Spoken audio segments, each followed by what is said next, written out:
માતાને રાષ્ટ્રમાતાનો દરજ્જો અપાવવા માટે ગૌ ભક્તોમાં ભારે ઉત્સાહ જોવા મળ્યો છે। દેશભરમાં ચાલી રહેલા ગૌ સંરક્ષણ અભિયાનના ભાગરૂપે સાવરકુંડલામાં ગૌ રક્ષકો અને ગૌ પ્રેમીઓ મોટી સંખ્યામાં એકત્રિત થયા હતા। આ દરમિયાન મામલતદારને પ્રાર્થના પત્ર પાઠવી ગૌ માતાને બંધારણીય સન્માન અપાવવાની માંગ કરી રહી છે। સાથે જ ગૌ સેવા મંત્રાલયની સ્થાપનાની માંગ પણ ઉઠાવવામાં આવી હતી। ગૌ ભક્તોએ જણાવ્યું છે કે દેશના હજારો તાલુકામાં આ અભિયાન ચાલી રહ્યું છે, જેમાં ગુજરાત અને અમરેલી જિલ્લાના અનેક તાલુકાઓ પણ જોડાયા છે।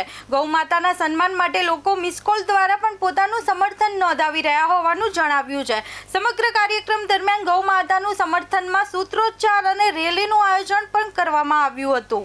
संतों की आज्ञा से यहाँ पे ज्ञापन दिया जा रहा है। आज 7 मई को यहाँ पे निर्धारित किया गया था, संतों ने तारीख निर्धारित की थी।